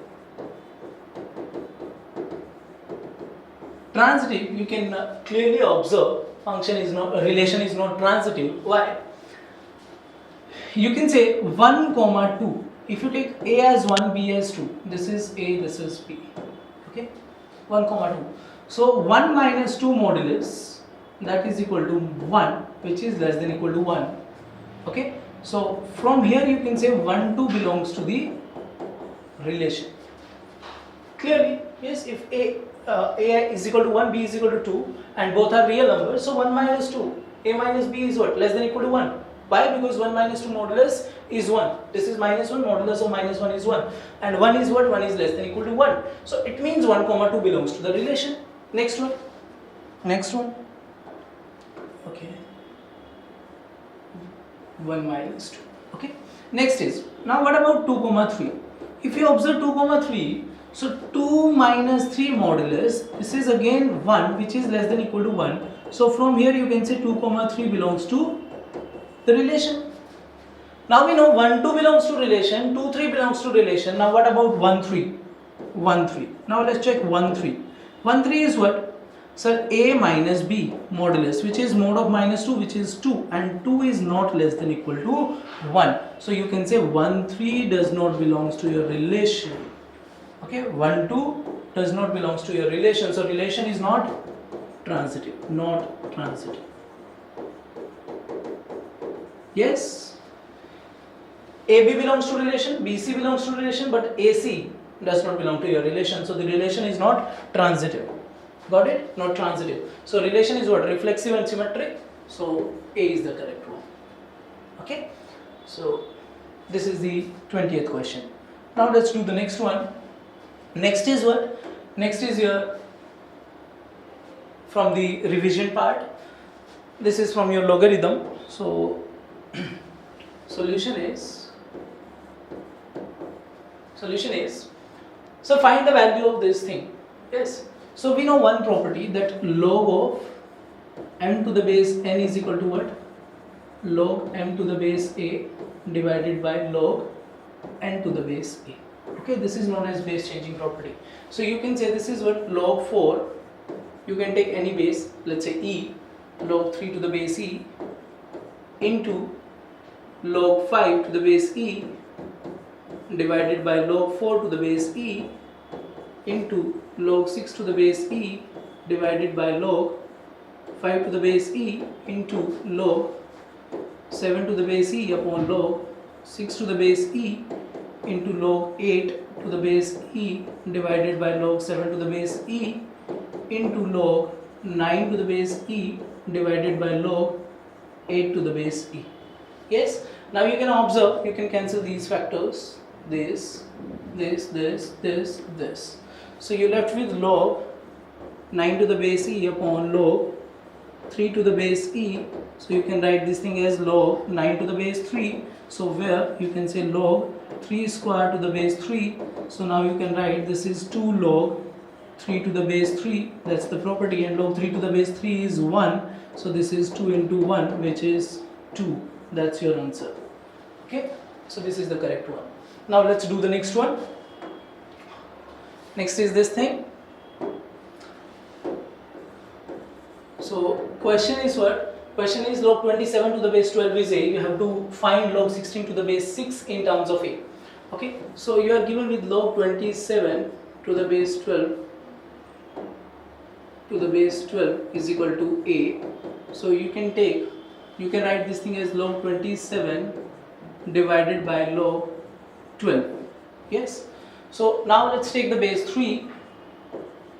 So this is equal to a. So from here you can say this is what? This is log 3 to the 3 power 3 to the base 3 divided by log 2 to the power 2 into 3 to the base 3. Okay, so from here you can say this is 3 divided by, yes, 3 into log 3 to the base 3, and log 3 to the base 3 is what? 1. Okay, let's write this thing again, 3 to the base 3, and this is what? Log m into n. We know log m into n is log m plus log n. So you can say this is equal to log 2 to the power 2 to the base 3 plus log 3 to the base 3. Okay, and this thing is what? This thing is a. Okay, this thing is what? This thing is a, and this is also a. Log 3 to the base 3 is 1. So from here you can say this is 3 divided by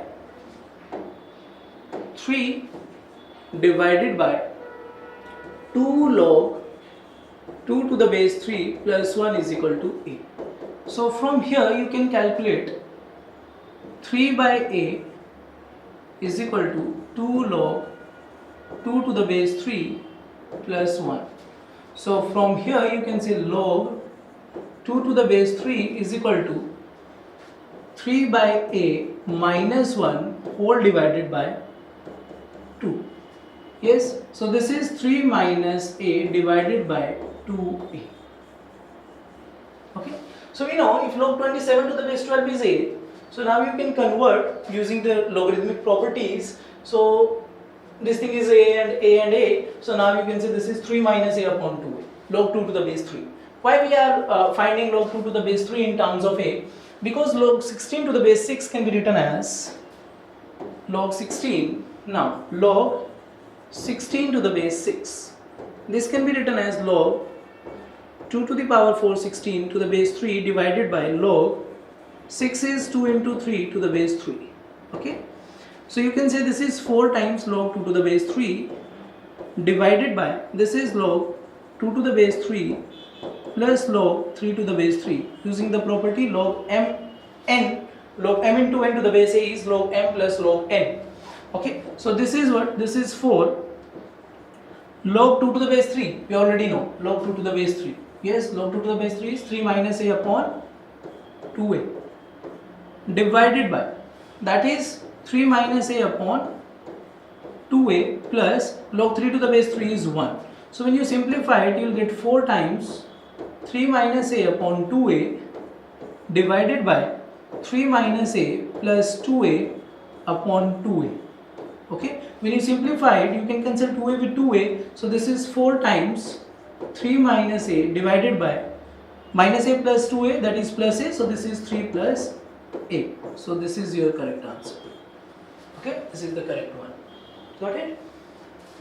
So next question is,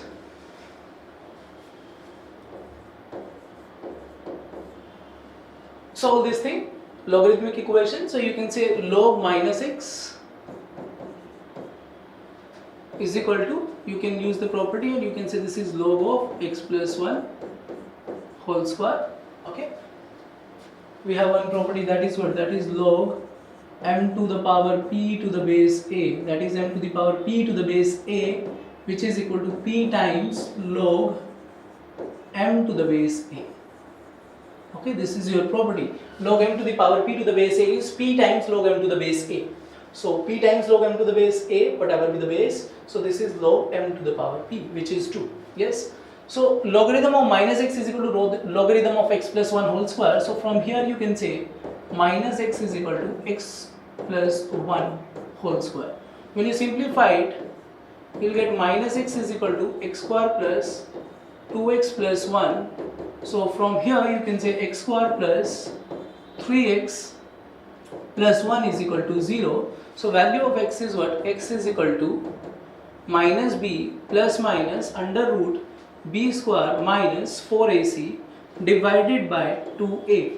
So which is equal to minus 3 plus minus root over 5 divided by 2. Yes. Now we have two values. From here you can say minus 3 plus root 5 by 2, and next one is minus 3 minus root 5 by 2. Okay, minus 3 plus root 5 by 2 and minus 3 minus root 5 by 2. Now we know, sir, logarithm is defined whenever the input is what? Greater than 0. So first thing, minus x must be greater than 0. So from here x must be less than 0. Okay, first thing. Next one is x plus 1 must be greater than 0. So from here you can say x must be greater than minus 1. Okay. So now if you observe this one, 3 minus 3 minus root 5 by 2. Minus root 5 is greater than 2. Yes, root 5 is greater than 2. So that is minus 3 minus 2, let's say minus 5 by 2, which is minus 2.5 or smaller than minus 2.5. So here is the problem. Yes or no? here is the problem. X must be greater than minus 1. X cannot be less than minus 1. So it means you have to reject this thing. You cannot accept that answer. And minus 3 plus root 5 by 2, yes, that is less than 0.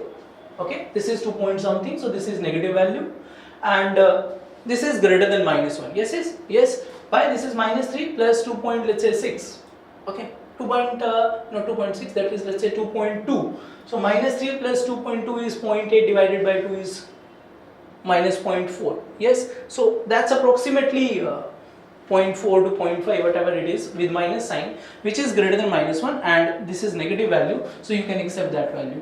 So your final answer is x is equal to minus 3 plus root 5 divided by 2. That's the answer. Okay, this is the answer. Now let's do the next one. Next is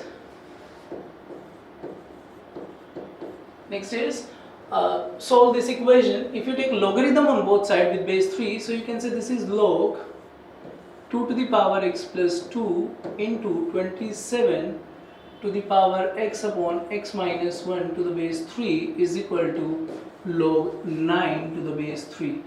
Why I am taking log base 3? Because that will be a constant value now. Log 9 to the base 3 is what? Constant in the sense some integer, you can say. Yes, 9 to the base 3, or that is 2.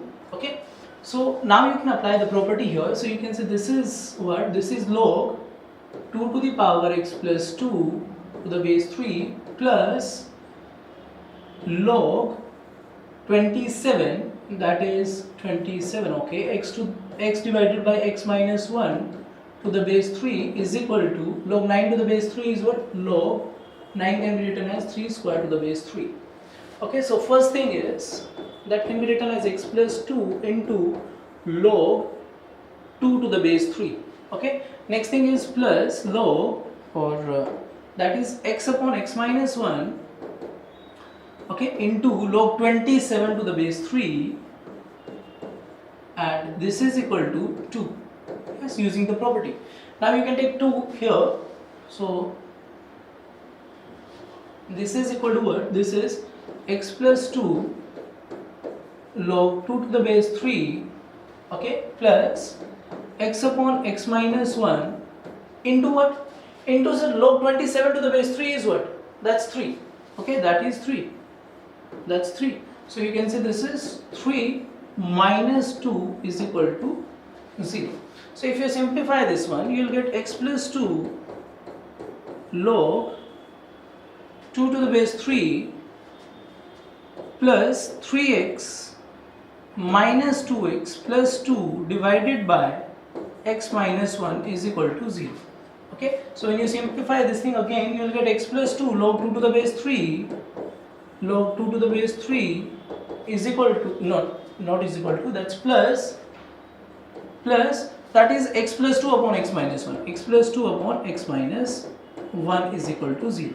Now you can take x plus 2 common, that will be x plus 2. Now this thing is log 2 to the base 3, okay, and plus 1 upon x minus 1 is equal to 0. Okay, now either if product of two things is 0, either this is 0 or this is 0. So you have two cases. X plus 2 is 0, so it means x is equal to minus 2, or this thing is 0 means 1 by x minus 1 is equal to minus log 2 to the base 3. Okay, log 2 to the base 3, yeah, implies what? Implies that is x minus 1 is equal to minus 1 upon log 2 to the base 3. So x will be, so from here you can say x will be 1 minus, and this is what? This is log 3 to the base 2. Okay, 1 minus log 3 to the base 2. Why this is 1 minus log 3 to the base 2? So we know one property, that is 1 upon log a to the base b is equal to log b to the base a.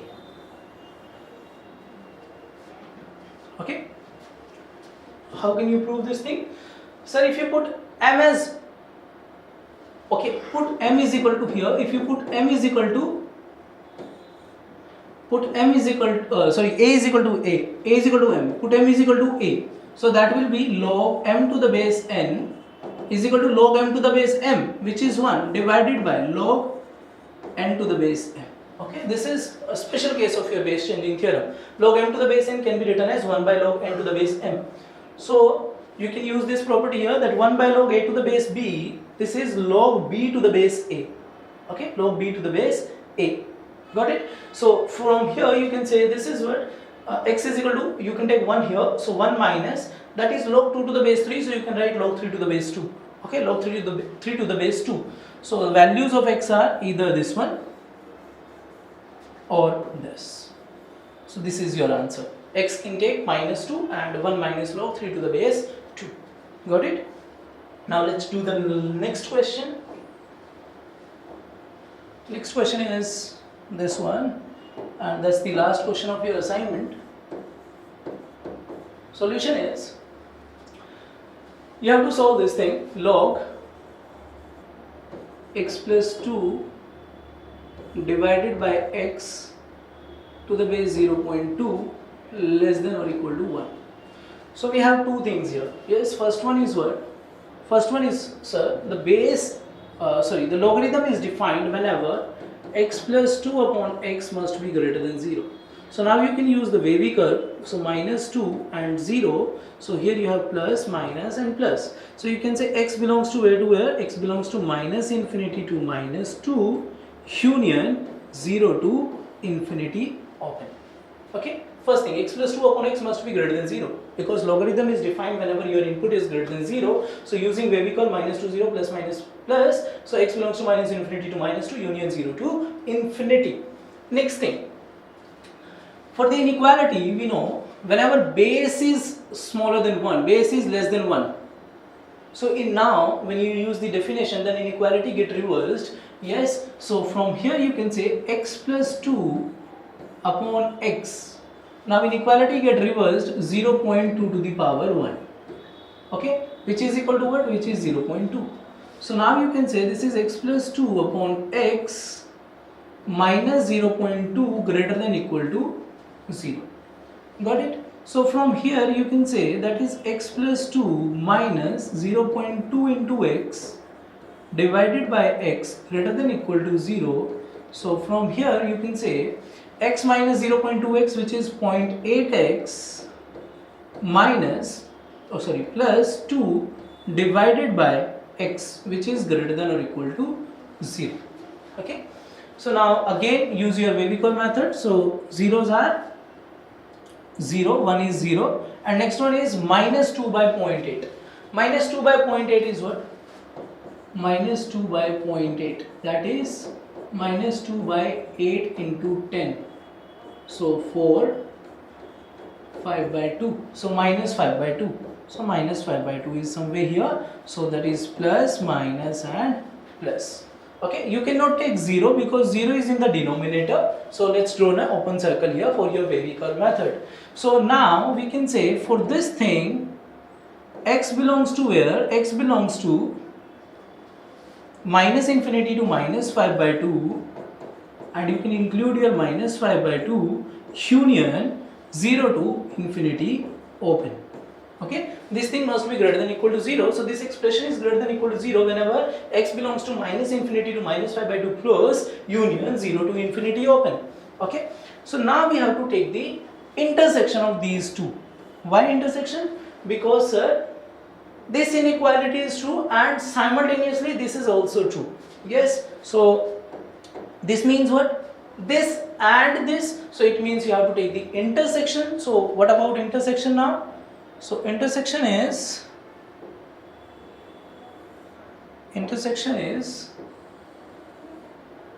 of these two is, let's draw your number line. First one says, let's say minus 2 is here. Okay, let's say minus 2 is here and 0 is here, and let's say next one is minus 5 by 2. So this one is here, minus 5 by 2. Okay, this inequality says minus infinity to minus 2. Okay, minus infinity to minus 2 open, and 0 to infinity open. Okay, next is what? Next is minus infinity to minus 5 by 2. So minus infinity to minus 5 by 2 include minus 5 by 2 also. Okay, and 0 to infinity, so that is 0 to infinity. Okay, so intersection is what? Intersection is the common portion. So this is your common portion, this is your common portion. So the intersection will be, final answer you can say, so x belongs to minus infinity to minus 5 by 2, minus infinity to minus 5 by 2 close union, yes, minus infinity to minus 5 by 2 close union 0 to infinity open. So that is your final answer. Okay, that is your final answer. Got it? So this is your assignment number 2. Now you can do each and every question from your assignment number 2. Okay, so we'll discuss assignment number 3 in your next class. Till then, thank you everyone.